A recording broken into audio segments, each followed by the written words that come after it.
turabaramukije inshuti bakunzi bisamiriza n'imbonesha kure buntu ijwi iry'ubuntu n'ivyizigiro mudukurikira muri hirya no hino ahatandukanye kaze mu rukurikirane rw'ibiganiro tugenda turabashikiriza kaze rero mu kiganiro ibuka ukenguruke eco kuno munsi ikiganiro ibuka ukenguruke ni kiganiro giha akaryo abakorewe ineza kubandanya abakora ineza na cyane ko bavuga yuko ineza itabora kandi ukora ineza ukayisanga imbere wakora inabi naho bakunda kuvuga ngo iragukurikira hanyuma rero kandi ni kiganiro congera kigaha akaryo n'abakorewe ineza nabo nyene bagakenguruka bagashima ineza abakorewe na cyane ko nubundi mu kirundi bavuga yuko ngo ubushimye aba ayongeje nuko rero mu kiganiro cyo kuno munsi Elias haragakiza nije ngiye kukibashikiriza ariko nkaba mfise abatumire hano reka duhere kuno umushingantahe mwaramutse cyane namahoro ego cyane turakenguruka namwe namahoro cyane ego mbega mu kwidondora abariko baradukurikirana murakoze cyane ku mazina nitwa Ndayishimiye Elias ariko beshi kugira nyene bamenye nabo imbanje gukengurukira ayo mazina ntibayazi ariko barantazira akazina Dimanche ego Dimanche nibaza yuko atari bwo bwa mbere mushitse hano wasubira ukibutsa mbega Dimanche bari kwise bari gutaziriye bigenze gute murakoze cyane so bwa mbere uno munsi bugize kabiri kugira bangite Dimanche abavyeyi bambwiye ngo banyibarutse ariko wa Mungu baca bantazira ko nyene ego shukura bakwita Dimanche ego cyane ego si wenyene ku rundi ruhande hariho n'ubundi mutumire turabaramukije Umupfasoni ego namahoro cyane namwe mumeze neza namahoro namwe mu kwidondora bariko baradukurikirana ko baradukurikirana ndi madamu wiwe ku mazina nitwa Tuyisenge Berize ego namwe murahawe ikaze hano muri studio murakoze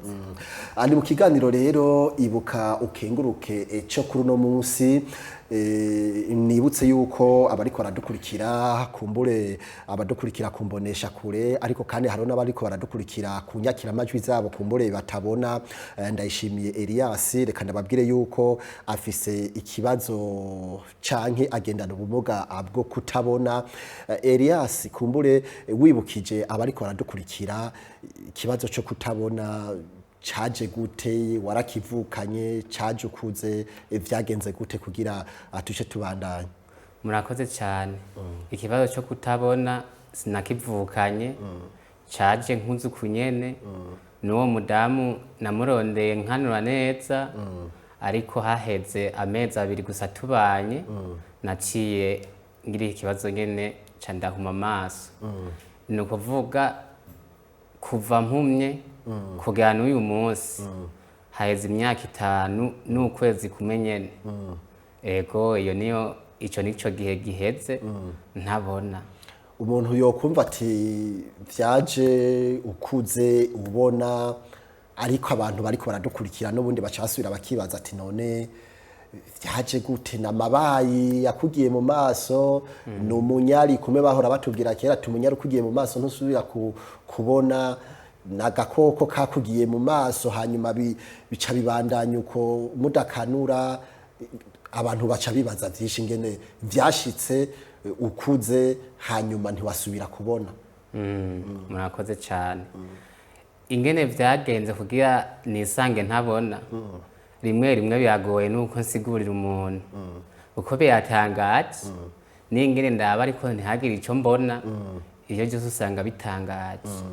rero gufatwa kwanje igihe kimwe naririwe neza ameze neza hama nyene kurya abantu nyene baryama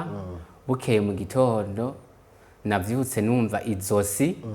nahindukiza inyuma neza nkuko abantu baje batangwa kumbwira ngo ngwaye igikebu ico gikebu indwi yose haraheze kitarakira baca bambwira rero ngo nzoze kwipimisha amaso ngo usanga ari amaso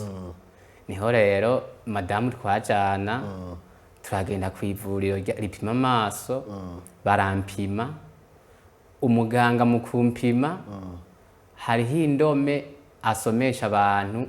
ziba ziri ku gipapuro naramubarira zose ingene zimeze kuko narakanura neza ikibazo cari kw'izosi umuganga yahejeje kumpima yanyandikiye umuti ngiye kuwushiramwo nyene urya wamama bajojotereza mu maso bukeye nasanze ku maso hariko igipfubungu umenga nshaka guhuma ico gihe sinabandanije nshiramwo naciye nsubirayo ndababaza ati none kumenga wa muti ugira untere kutabona ico gihe baciye bahindura bampuye uwundi ndagira nawe ndawushiramwo ndawusizemo n'ubundi mbona igipfungu kiriyongereye naciye mpagarika ca ndahindurira rero ku yandi mavuriro ca ico gihe naciye ngenda mu Kayanza ku muganga yitwa Jokone arampima acambarira ati ntabona ikintu gituma umenga hariko haraza igipfungu ku maso ngo amaso yanje nta muti yabona yompa biberanye ti nta maso je mbona urwaye ico gihe naciye nsubira inyuma ca ndaguma ngaho uko hahera indwi rero niko ca gipfungu ciyongera aho nta n'umuti ndiko ndakoresha uko hahera iminsi ariko ciyongera haragera igihe rero ndahuma burundu hamwe nyene ata kintu na kimwe nigera mbona ico gihe rero baciye bandangira ngende kuri hopitali naho hariho umuganga avura amaso neza aho kuri hopitali ya Ngozi naragiye umuganga aranyakiye arampima aritegereza umunsi wa mbere nta n'inyishu yampaye yavuze ati genda muzogaruka n'ubundi tugutangurire kejo bukeye dusubireyo arasubira arapima acavuga ati wewe nta muti mbona mukwiranye amaso yawe nta kibazo mbona twokuvura ariko kubera wahumye buge hariho impamvu uragenda ahantu baturusha ubuhinga bakurabire ico gihe yaciye andungika ikibuye igitega ico gihe natwe kubera nyine uburyo nyine bwari bwaramaze guhera ntitwabaye tukigenda twaciye tuguma ngaho ebana amaso arahuma nyene neza na neza ububabare nabwo mu mubiri bwaduga buri munsi haragera igihe hamwe nyine no gutambuka bidakunda uko njyamye kose mba ndiko ndababara umubiri mu mutwe canke umutwe wose umubiri wose havuyemwo amaso yonyene bugaje amaso yanje ntihigeza ngana rimwe ariko ubundi mubiri wose ubuzima bwanje bwose no kwimosha ngiye kwimosha bampeza nkeka ngirandire n'umushatsi warababara ico gihe rero twaragumye ngaho niho mu nyuma habonetse umuvyeyi ari mubo nkengurukira cyane aranjana igitega ahikibuye barampima amaso babona naho nyene ntibabona impamvu ntabona ariko kubera nyene nari ndevye nabo babibona baciye bavuga ati tugende ku bitaro Ikarusi bancishe muri scanner batuce tugarukana inyishu reka tubanze turindira imbere yuko kumbure tuje Ikarusi kwari kugira kumbure twibutse abantu bumve uwo turiko turayaga uwari we ikibazo asanganwe reka kumbure ngaruke ku mukenyezi wawe twumvise ko ikibazo mwakigize kumbure mwubakanye hanyuma mbega wewe umaze kugira ico kibazo cyo kurwaza umukenyezi wa umugabo wawe wewe ubona mukiri abageni wewe wavyakiriye gute akoze cyane cyuko navyakiriye nyene basiko twe tumanye amezi abiri yafashwe nyene uko kuntu naragiye ndavuga ati mana aha niho ushatse kuraba kwihangana kwanje ari je ndavyibaza mu mutima ndavuga ati ubu nta kundi reka ndavyakira uko nyene nahisemo kuvyakira uko nyene tuguma tugerageza kuvuza amavuriro atandukanye nyene nkuko abisiguye tugenda nyene baduhakanira wewe urumva ko mwarimo kirabageni arahumye ubona mbega nta bintu bica intege vyoba vyaraje abantu bakubwiye turabona yuko mukiri bato akabahumye tikumbure ubushize yaranatubwiye ati nta n'umugisha mwari bwanaronka umuntu avuga ati wo kugumiza mu rugo wewe nta bica intege vyigeze biza biguhanura kuba woheba umugabo wawe yego ivyo vyarahabaye basi nyene nk'abagenzi barampanura avuga ati none ko ukiri muto uremeye kubana n'umugabo atakanura tuvuga ati jewe n'ukuri ndavye ukuntu yahora nkunda kera nawe agikanura sinoca ndamuheba ngo nuko afashwe n'iki kibazo reka ndacihangane ngume ndakibamo kunyene kizohera nakomeje nyene kwihangana avuga ati nzobigomamo mpaka ariko ko uwo mutima mw'iki gihe udafise benshi kuko twama tubona n'abadafisi ibibazo by'ubumuga aho mu rugo umugabo ashobora kugira akabazo k'ubukene kumbura bwa mbere yarafise uko yifashe ariko bikagorana kubera ko nyine ibihe biha ibindi umukenyezi akavuga ati jewe ndagiye ibisingiye kuvyihanganira wewe niki cyaguteye uwo mutima wo kumva ati jewe naho agize ico kibazo cyo kutabona jewe reka ndamuguma iruhande ndamushigikire kandi muri make utari usanzwe uzi igihe bizofata ko ashobora kuzobona canke bishobora no kubandanya ameze uko nyene ukuntu vyagenze nyene naravuze ati basi ibintu ko bimufashe kandi wanagomba nta n'ikintu nyene nari mvugana mfatiye ko afise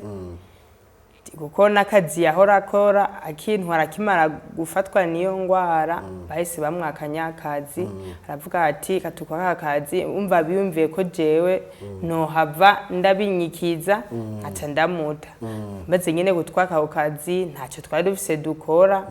ariko jewe nyene abagenzi baramanura bagira ati umuhungu muri iki wabo nawe utaye muhira wanyu ntaco mubuze ta nandi ndavuga ati oya jesi ntare kanye tugumuku tuzobahuku nko mu gihe cya mbere twarabanye jewe ntoja kugura umunyu w'ijana ntoja kugura n'imboga atakintu na kimwe noja no gusuma ariko abagira neza nyene bagumye batuba hafi nanje ndaja ndavuga ati jewe ninarinda mvuga ndakuvuye inyuma canke ngo uratashe nane ndatashe ni hahandi tuzoba tubuze amayo kuri aka kazu dupanze tubuze nico dufungura aho nzovuga ati taha nanje reka ntahe je nyene nagumye nihangana nyene ndabibamo ko nyene adakanura gushika n'izi saha usanzwe ufise abavyeyi bose ufise mama wenyene mama wawe canke abiwanyu tureke abagenzi mbega mu muryango hoho ntaho boba barigeze bavuga ati wewe wafashwe n'ibiki kugira ugumane n'uwo muntu agendana ubumuga bwo kutabona turetse ayandi majambo yoba ava nko mu kibano mugabo hari igihe umuntu ashobora kuvuga ati mwebwe nimuvuge kazima taco dupfana mwebwe murabo ngaho muri mu kibano gusa ati nabo tuvukana canke n'abavyeyi banje ntibariko baranturubika ayo majambo yoba yava mu kibano gusa canke no mu muryango hoba harabaye n'abantu bashobora kuvuga ati uracari muto uwo muntu mureke ego basi mu muryango basi naravyumva navyumva nariko abantu ntawaje ngo abikubwiye oya ntawaje basinga bimbwiye ngo muva inyuma ariko abantu barambwira ati burya abavyeyi bawe ntibashaka kubana n'uwo mugabo taha nanje nkavuga ati oya habwo ubonye none kweki barinda guca kuri mwebwe ntibabimbwiye ndavuga ati jewe uyu unu wisezerana Imana yampaye naho tutahana hamwe basi tuzi nyene ko turi umugore n'umugabo jewewe nyambaruwa nabibatumye nge namubwira ati burya harya arashitse mu rugo yambwira ati azobiguma mu kurya nyene bibaye ngombwa ko ataha muzobona atashe zobabwira impamvu atashe yumva hari icyo uvuze ati naho ataho bizwi ko ari umugore n'umugabo ni ukuvuga mwari mwabanye mugabo ushatse kuvuga yuko igihe agira icyo kibazo cyo kutabona ntimwari bwasezerane imbere y'amategeko nk'umugore n'umugabo. Yego murakoze aho nyene ibasi bikiba kuko jewe ugira tunabane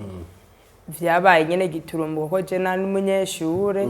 twahoze dukundana n'umunyeshure rero birashika ntwari mbanye ntifuza abavyeyi nyene bavuga ati nagutware rero mva niho uwo nawe kuko yari afise utwa akora yavuga ati jewe ko ivyo ntangorane reka ndakwiyegereza mva niho tumaranye amezi basi twaragerageje kuja mu komine akanura biranka buramatara atubwira ati mbese twaswe no kuja no mu gasho kuko yavuga ati ushatse gutwara umwana akiri muto rero ariko kuko nanje ndi umuvyeyi nkuko mwiyumvikaniye n'abavyeyi genda mubane hama ukwija imyaka muzoheza mugaruke twaratashe nyene tubana nyene niho nyene mu nyuma ico kibazo cyo kutabona caje kuza hama ntwari bwaje mu ikomine cyangwa tugira iki nyene gusa gushika n'izi saha tubana nyene uko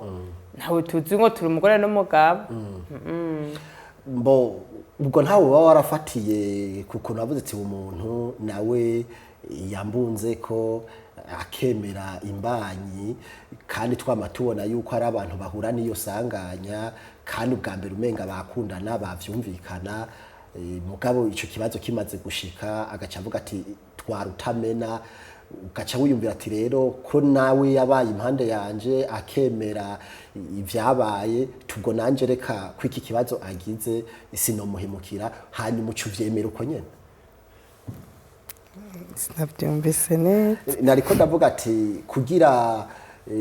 wemere mugumane afise ikibazo cyo kutabona kumbure no mu ikomine mutanditswe ati ubwo ntiwoba wafatiye ko nawe yoba yaremeye amaze gusama iyo nda ugafatira ko nawe nyene yakwemeye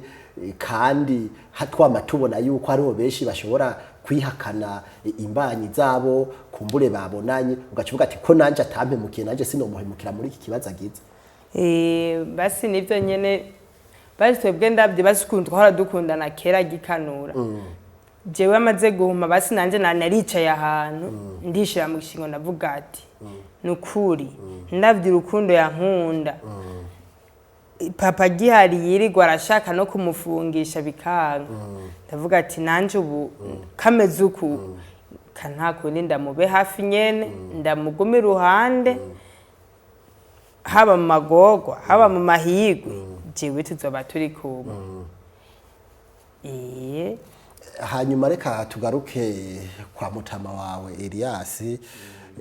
ubushize wari wavuze yuko mu byo nk'ikiganiro kibivuga ni ibuka ukenguruke mubo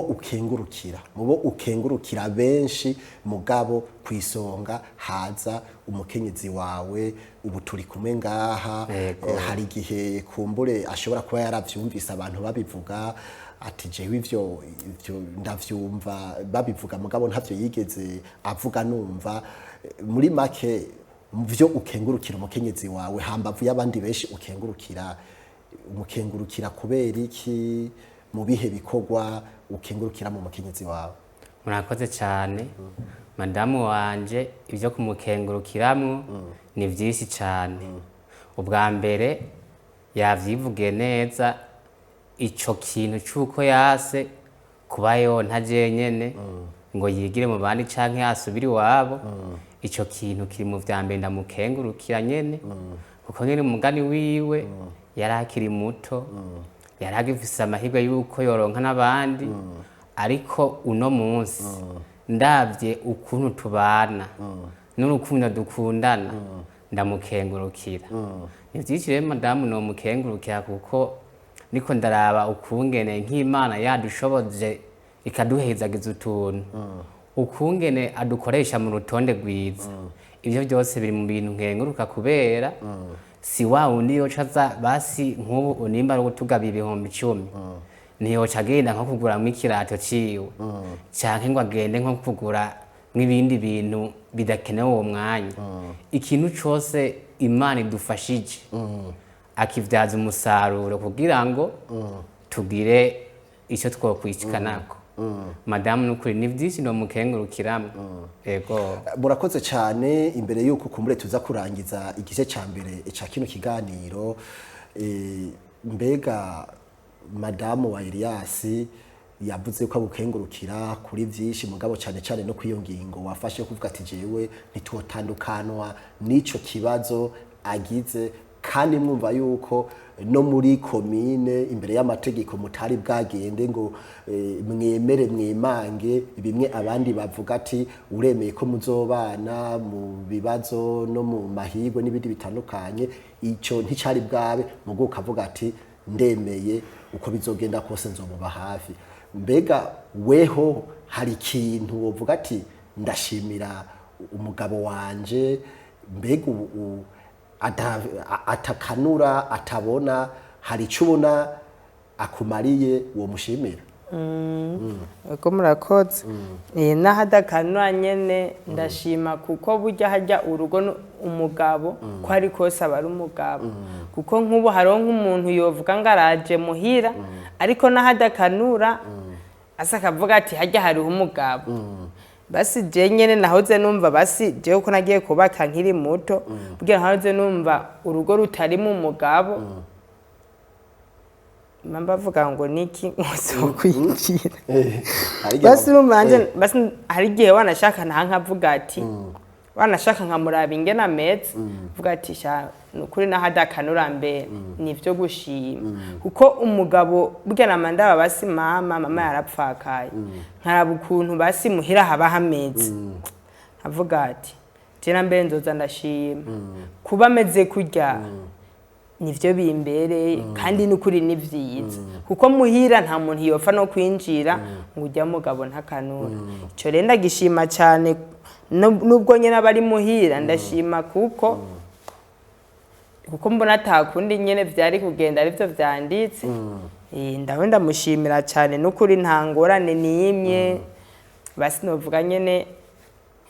basi urumva kera neho nahora mbona abamama turi kumwe ku isoko abagabo babo babazanira amarasiyo nanje nabuze nyene nakubise nkavuga ati nanje bo yaba yarakanura banzanira rasiyo ariko ndagira navuga ati nk'ibintu nza ndiyumvira nibiki ndavuga ati nyene nta kundi hanyuma kumbure tuza kurangiza n'igice cya mbere cya kino kiganiro kugira kumbure muze kutuyagira ku bijyanye n'uko muno mwanya mubayeho nk'urugo nk'abantu bubakanye mbega Elias ikintu nk'iki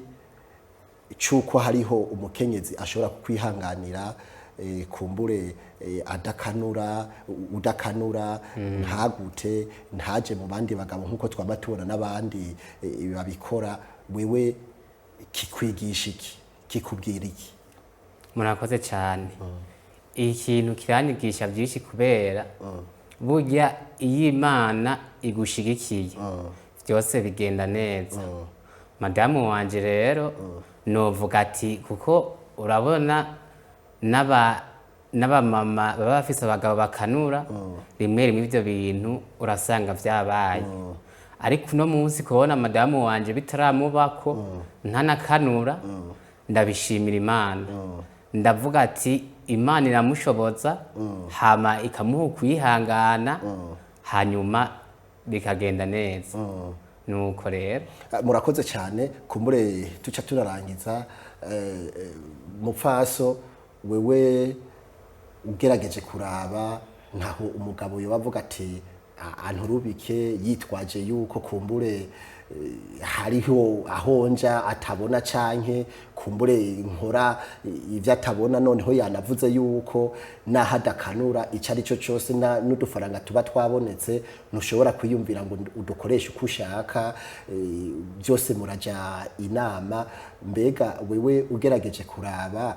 wanavuze yuko ubishimira Imana kuba ameze ukufatiye no kuba mama wawe ahari yibana wenyene wanavuze ati yaba binakunda basi nka papa kaba hari mugabo naho atoba kanura mugabo mama wanje nawe nyene akitirirwa yuko afise umugabo. Mwebwe dusozerana kino gice ca mbere ca kino kiganiro, abakenyezi bitwaza imvo izina ziriya zidafashe bigatuma basuzugura abanega babo, wewe bahanoreke? Murakoze. Hama abakenyezi baba basuzugura abagabo babo, je numva mbega boja hamenye nabo bakagira bakihanura, kuko burya mu rugo basi gusa nuko je numva abantu bavuga ngo mu rugo umugore n'umugabo ivyo bapfa ni vyinshi, ugasanga nyene nko mu rugo beko baratandukana, ariko gusa twebwe two hanze ivyo batubwira bapfuye ahubwo usanga atari ivyo biri mu muryango. Basi rero je nk'abavyeyi nk'abamama nobahanura nyene gukunda nk'abagabo babo. Murakoze cyane, reka tubashimire mwe mwariko muradukurikira. Reka igice ca mbere twokwita nk'icya kabiri, kuko ubushize twari twayaze nono umushingantahe Ndayishimiye Elias. Reka tukigarukirize hano, ariko tubizeza yuko tuzobashikiriza n'igice ca kabiri ca kino kiganiro kugira amwumve abo bakengurukira muri rusangi inkurugo rw'abubakanye. Mwakoze kugitega abiri. Jewe Elias Haragakiza nije nariko ndakibashikiriza, naho ubutaha.